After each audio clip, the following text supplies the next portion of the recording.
Hello friends, welcome back our channel. இன்றைக்கி எதை பற்றின வீடியோன்னு பார்த்தீங்கன்னா, கரு தங்காமல் போகிறதுக்கான காரணங்களை பற்றி தான் இந்த வீடியோவில் பார்க்க போகிறோம். நீங்கள் அனுபவிச்சிருப்பீங்க.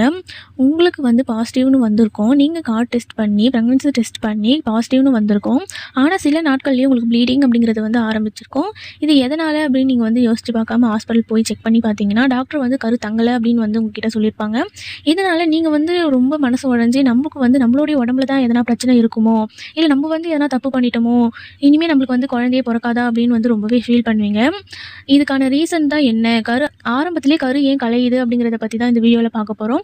அதுக்கான காரணங்களும் இந்த வீடியோவில் தெளிவாக பார்க்கலாம். வீடியோவை கடைசி வரைக்கும் ஸ்கிப் பண்ணாமல் பாருங்கள். அதுக்கு முன்னாடி நம்மளோட சேனலில் நீங்கள் ஃபர்ஸ்ட் டைம் விசிட் பண்ணுறீங்கன்னா சேனலை சப்ஸ்கிரைப் பண்ணிவிட்டு பக்கத்தில் இருக்கிற பெல் ஐகானும் கிளிக் பண்ணிக்கோங்க. சரி, வாங்க வீடியோக்குள்ளே போகலாம். நீங்கள் ப்ரெக்னன்சி ட்ரை பண்ணிட்டு இருந்தீங்க அப்படின்னா ஹார்மோன் பேலன்ஸாக வச்சுக்கிறது ரொம்பவே முக்கியம். ஹார்மோனல் இம்பேலன்ஸாக இருந்துச்சுன்னா ப்ரெக்னன்சி அப்படிங்கிறது கன்ஃபார்ம் ஆகிறதுக்கு ரொம்பவே சான்சஸ் கம்மியாக இருக்கும்.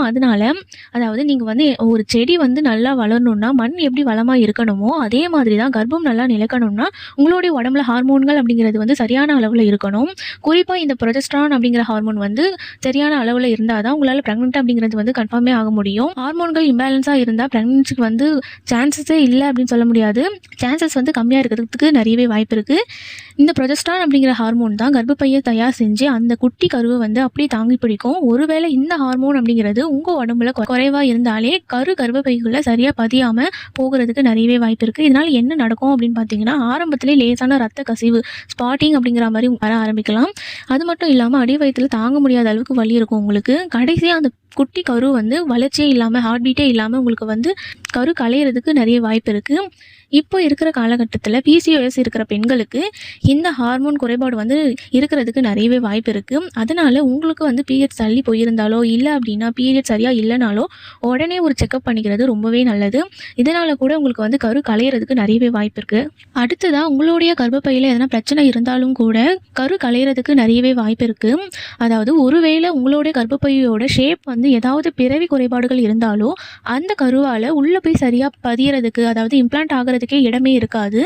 அதனால் கரு கலையிறதுக்கு நிறையவே வாய்ப்பு இருக்குது. அதாவது உங்களுடைய கர்ப்பப்பை சுவற்றில் கட்டிகள் எதனா இருந்தாலோ, சின்ன சின்ன கட்டிகள் இருந்தாலோ, அந்த சின்ன சின்ன கட்டிகள் அப்படிங்கிறது அந்த கரு வளர்கிறதுக்கு இடையூறாக இருக்கும், இடமே இருக்காது. அது மட்டும் இல்லாமல் உங்களுடைய கர்ப்பப்பையோட ஷேப் சிலருக்கு கர்ப்பப்பையோட ஷேப் வளைந்து இல்லை அப்படின்னா ஒரு பக்கம் சாய்ந்து இருக்கும். இதனாலேயும் கரு நிலைக்காமல் கரு கலையிறதுக்கான வாய்ப்புகள் ரொம்பவே அதிகமாக இருக்கும்.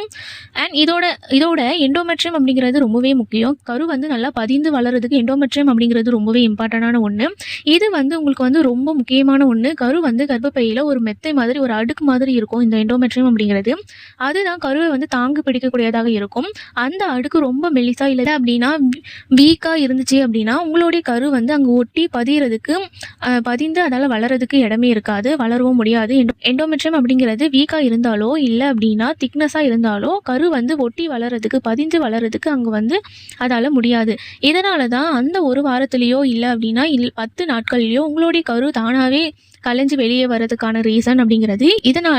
இதனால கூட உங்களுக்கு கரு தங்காமல் போகிறதுக்கான வாய்ப்புகள் அதிகமாக இருக்கும். அடுத்ததாக கரு கலையிறதுக்கு இந்த காரணம் கூட ஒரு ரீசனாக இருக்கலாம். அது என்னன்னு பார்த்தீங்கன்னா, குரோமோசோம் குறைபாடு அப்படின்னு சொல்லுவாங்க, அதாவது ஜெனட்டிக் ப்ராப்ளம்ஸ்னு சொல்லுவாங்க. இதனால் கூட கரு கலையிறதுக்கு நிறையவே வாய்ப்பு இருக்குது. அதனால் நீங்கள் தான் எதனா தப்பு பண்ணிட்டீங்களோ அப்படின்னு சொல்லிட்டு பயப்படாதீங்க. ஒரு பாரமான பொருளை தூக்கிட்டேன் இதனால தான் கரு கலைஞ்சிச்சு அப்படின்லாம் நம்மளால் நினைக்க முடியாது. உண்மை என்னன்னு பார்த்தீங்கன்னா, இந்த ஜெனட்டிக் ப்ராப்ளம்னால கூட கரு கலையிறதுக்கு நிறையவே வாய்ப்பு இருக்குது. ஒரு கரு உருவாகணும்னா உங்களுடைய கணவர்கிட்ட இருந்து ஒரு பாதியும் உங்கள்கிட்ட இருந்து ஒரு பாதியும் ஜீன்கள் சேரணும். இதனால தான் கரு அப்படிங்கிறது உருவாகும். அப்படி சேரும்போது அந்த மரபணுங்களில் ஏதாவது ஒரு சின்ன பிழை, ஒரு சின்ன குறைபாடு ஏற்பட்டால் கூட அந்த கருவால் ஆரோக்கியமாக வளரவே முடியாது. இதனால் என்ன நடக்கும்னு பார்த்தீங்கன்னா, அந்த கரு ஆரோக்கியமாக இல்லைன்னு தெரிஞ்ச உடனே உங்களுடைய உடம்பு அதை தானாகவே வெளியே அனுப்பிடும். இது இயற்கையாகவே நடக்கக்கூடிய ஒரு பாதுகாப்பான ஒரு முறை தான். இந்த கரு அப்படிங்கிறது நீங்கள் ஸ்கேன் பண்ணி பார்த்தா கூட என்ன குறைபாடு இருக்குது அப்படிங்கிறது நம்மளால் கண்டுபிடிக்க முடியாது. அதனால என்ன ரீசனால கரு கலைஞ்சிருக்கு அப்படிங்கிறத நம்மளால் சொல்லவே முடியாது. இதை தான் ஜெனட்டிக் செலெக்ஷன்னு சொல்லுவாங்க. ஒரு பலவீனமான கரு வளர விடாமல் ஒரு ஆரோக்கியமான ஒரு குழந்தை பிறக்கணும்னா இயற்கையாக எடுக்கிற ஒரு முடிவு தான் இந்த செயல் அப்படிங்கிறது. இதனால் உங்களுடைய தப்புன்னு எதுவுமே கிடையாது. இது உங்களுடைய கட்டுப்பாட்டுக்கு அப்பாற்பட்ட ஒரு விஷயம். இதனால் நீங்கள் பேனிக் ஆகாதீங்க. சாதாரணமாக உங்களுக்கு வரக்கூடிய இன்ஃபெக்ஷனால் கூட கரு கலையிறதுக்கு ரொம்பவே வாய்ப்பு அதிகமாக இருக்குது. நிறைய பேர் நினைப்பீங்க, சாதாரண இன்ஃபெக்ஷன் தானே, இதுக்கும் கர்ப்பத்துக்கும் என்ன சம்மந்தம் அப்படின்னு கேட்டிங்கன்னா, உங்களுடைய உடம்புல இருக்கக்கூடிய சின்ன இன்ஃபெக்ஷன் கூட வளரக்கூடிய கருவை ரொம்ப பாதிக்கும். இதில் முக்கியமான இன்ஃபெக்ஷன் வந்து இது சாதாரண இன்ஃபெக்ஷன் தானே எல்லாருக்குமே வருமேன்னு கேட்டிங்கன்னா அதுதான் கிடையாது. இந்த யூரினரி ட்ராக்ட் இன்ஃபெக்ஷன் அப்படிங்கிறது எல்லா பெண்களுக்குமே வரக்கூடிய சாதாரணமாக வரக்கூடிய இந்த யூரினரி இன்ஃபெக்ஷன் அப்படிங்கிறது சரியான நேரத்தில் நம்ம கவனிக்கல அப்படின்னா அது கர்ப்பப்பையை தாண்டி போய் கரு வளர்ச்சியை பாதிக்கும். இதனாலேயும் ஆரம்பத்திலே கரு கலையிறதுக்கான வாய்ப்பு வந்து அதிகமாக இருக்கும். அதனால் சாதாரண இன்ஃபெக்ஷன் தானே நீங்கள் வந்து இக்னோர் பண்ணக்கூடாது. அது மட்டும் இல்லாமல் தைராய்டு பிரச்சனையால் கூட கரு கலையிறதுக்கு நிறையவே வாய்ப்பு இருக்குது. உங்களுடைய உடம்புல இருக்கக்கூடிய தைராய்டு அப்படிங்கிற ஹார்மோனால் வந்து சரியாக இல்லாமல் இருந்தாலோ இல்லை ரொம்ப அதிகமாக இருந்தாலோ இல்லை ரொம்ப குறைவாக இருந்தாலோ அது கர்ப்பப்பையோட செயல்பாட்டை வந்து தடுக்கிறதுனால கரு தங்காமல் செஞ்சிடும். இதனால் கூட கரு கலையிறதுக்கான வாய்ப்பு வந்து ரொம்பவே அதிகமாக இருக்கும். அண்ட் மூணாவது வந்து சர்க்கரை நோய் இருக்கிறதுனால கூட கரு கலையிறதுக்கு நிறையவே வாய்ப்பு இருக்குது. உங்களுடைய ரத்தத்தில் சர்க்கரை அளவு வந்து கட்டுப்பாட்டில் இல்லாமல் ரொம்ப அதிகமாக இருந்துச்சு அப்படின்னா அந்த கருவுக்கு ஒரு நஞ்சுத்தன்மையை வந்து உருவாக்கி வளர்ச்சியை வந்து ஆரம்பத்திலே நிறுத்திடும். இதனால் கூட கரு கலையிறதுக்கு ரொம்பவே வாய்ப்பு அதிகமாக இருக்குது. அதனால் நீங்கள் ப்ரெக்னென்சி ட்ரை பண்ணிட்டு இருந்தீங்க அப்படின்னா முதல்ல உங்கள் உடம்புல இருக்கக்கூடிய இந்த இன்ஃபெக்ஷன் எல்லாத்தையும் சரி பண்ணிவிட்டு அப்புறமா முயற்சி செஞ்சீங்க அப்படின்னா ப்ரெக்னென்சிக்கு சான்ஸ் வந்து அதிகமாக இருக்கும். அடுத்ததாக உங்களுடைய ஃபிசிக்கல் வீக்னஸ்னால கூட சத்து குறைபாடுனால கூட கரு கலையிறதுக்கான வாய்ப்புகள் வந்து நிறையவே இருக்குது. உங்களுடைய உடம்பு பலமாக இல்லை அப்படின்னா சத்துக்கள் கிடைக்காம கரு அங்கேயே வந்து வளர்ச்சி இல்லாமல் கரு கலையிறதுக்கான வாய்ப்புகள் வந்து அதிகமாக இருக்குது. இதனால் என்ன நடக்கும்னு பார்த்தீங்கன்னா நீங்கள் மேலோட்டமாக நான் ஆரோக்கியமாக இருக்கேன் அப்படின்னு சொல்லிட்டு நீங்கள் நினச்சாலுமே சில சத்துக்கள் அப்படிங்கிறது உங்களுடைய உடம்புல இல்லை அப்படின்னா கரு கலையிறதுக்கு நிறையவே வாய்ப்பு இருக்குது. நிறைய பேருக்கு இந்த டவுட் இருக்கும், எல்லாமே நார்மலாக இருக்குது, நார்மலாக இன்டர்கோர்ஸில் இருக்கிறோம், ஓவலேஷன்லாம் ட்ராக் பண்ணிட்டோம், இருந்தாலும் கரு தங்க மாட்டேங்குது, கரு வந்து கரு தங்காமல் எனக்கு பீரியட்ஸ் வந்துடுது அப்படின்னு சொல்லிட்டு நிறைய பேருக்கு டவுட் இருக்கும். இது ஏன்னு பார்த்தீங்கன்னா இந்த 4 வகையான சத்துக்கள் அப்படிங்கிறது உங்களுக்கு இல்லை அப்படின்னா கரு கலையிறதுக்கான வாய்ப்புகள் வந்து நிறையவே இருக்குது. அதில் முதல்ல இருக்கக்கூடிய சத்து என்னன்னு பார்த்தீங்கன்னா இந்த இரும்பு சத்து அப்படிங்கிறது இது வந்து உங்களுடைய ரத்த ஓட்டத்தை அதிகரிக்கிறதுனால கர்ப்பப்பைக்கு போகக்கூடிய ஆக்சிஜன் வந்து இந்த இரும்பு சத்து அப்படிங்கிறது கொடுக்கும். இதனால் இந்த இரும்பு சத்து வந்து உங்களுடைய உடம்புல இல்லை அப்படின்னா கரு தங்குறதுக்கான வாய்ப்பு வந்து ரொம்பவே கம்மியாக இருக்கும்.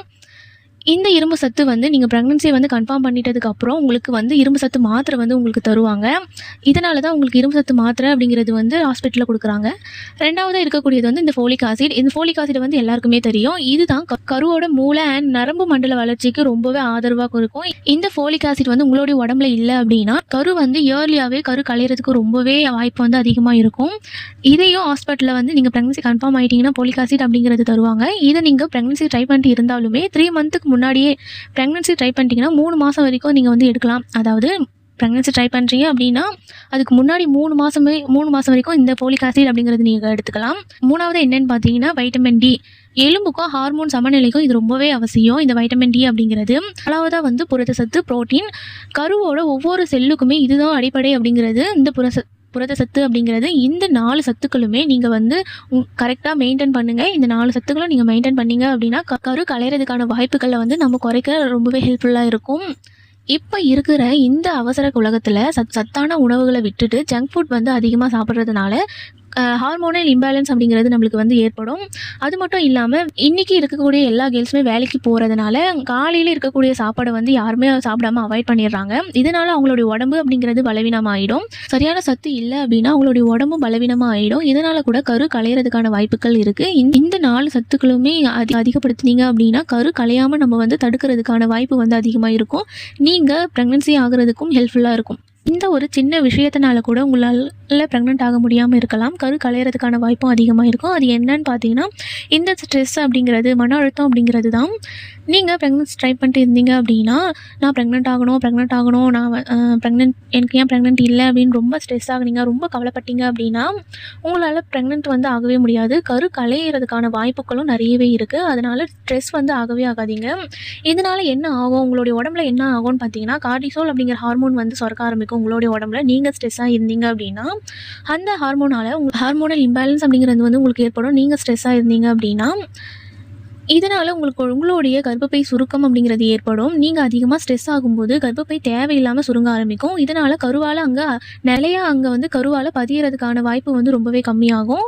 இந்த ஸ்ட்ரெஸ்ஸால் நீங்கள் வந்து கர்ப்பப்பைக்கு போகக்கூடிய அந்த ரத்த ஓட்டம் அப்படிங்கிறது குறைய ஆரம்பிக்கும். இதனால் கருவுக்கு போகக்கூடிய சத்துக்கள் வந்து போகாமல் கரு களையிறதுக்கான வாய்ப்புகள் வந்து நீங்களே ஏற்படுத்தக்கூடியதாக இருக்கும். அதனால் ஸ்ட்ரெஸ்ஸை வந்து குறைங்க, ஸ்ட்ரெஸ் ஆகாதீங்க. அடுத்ததாக நீங்கள் வந்து இந்த ஸ்ட்ரெஸ்ஸால் இம்ப்ளான்டேஷன் ஃபெயிலியர் ஆக கூட நிறையவே சான்சஸ் இருக்குது. இதனால தான் எல்லாம் சரியாக இருந்தும் கூட உங்களால் ப்ரெக்னென்ட் ஆகவே முடியல. பொதுவாக பெரியவங்க சொல்லுவாங்க, நிம்மதியாக இரு, தானாகவே நடக்கும் எல்லாமே அப்படின்னு சொல்லுவாங்க. நீங்கள் வந்து எவ்வளோக்கு எவ்வளோ மனசை வந்து சந்தோஷமாக வச்சுக்கிங்களோ அவ்வளோக்கு அவ்வளோ நீங்கள் சீக்கிரமாக வந்து ப்ரெக்னென்ட் ஆகக்கூடிய வாய்ப்பு வந்து அதிகமாக இருக்குது உங்களுக்கு. அதனால் ஸ்ட்ரெஸ்ஸை மட்டும் தவிர்த்துருங்க, ஸ்ட்ரெஸ் இல்லாமல் இருங்க. அடுத்ததாக இருக்கக்கூடியது அதிகமாக நீ ஹெவியாக வேலை செய்கிறது, ஹெவி வெயிட் தூக்குறது, இதனால் கூட கரு களையிறதுக்கான வாய்ப்பு வந்து அதிகமாக இருக்குது. நீங்கள் வந்து வேலை வந்து அதிகமாக செஞ்சால் குழந்தை வந்து கரு வந்து கலைஞ்சிருமான்னு கேட்டிங்கன்னா, கண்டிப்பாக அதிகமாக வேலை செஞ்சிங்கன்னா கரு கலையிறதுக்கு வாய்ப்பு இருக்குது. சாதாரணமாக வேலைகளில் செய்கிறது வந்து தப்பே கிடையாது. ஆனால் நீங்கள் வந்து இயர்லி ப்ரெக்னென்சியில் இருந்தீங்க அப்படின்னா சில விஷயங்களை கண்டிப்பாக தவிர்க்க வேண்டியது ரொம்பவே அவசியம். அது என்னென்னு பார்த்தீங்கன்னா, ஹெவி வெயிட், ரொம்ப கனமான பொருட்களை வந்து நீங்கள் தூக்குறதை அவாய்ட் பண்ணிக்கணும். அது மட்டும் இல்லாமல் அதிகமாக ஓடுறது, வேகமாக ஓடுறது, இல்லை அப்படின்னா ரொம்ப வந்து உங்களுடைய உடம்பை அழுத்திக்கின்னு ரொம்ப ஸ்ட்ரெயின் பண்ணின்னு ஒரு வேலையை செய்கிறது, இந்த மாதிரிலாம் அவாய்ட் பண்ணிக்கோங்க.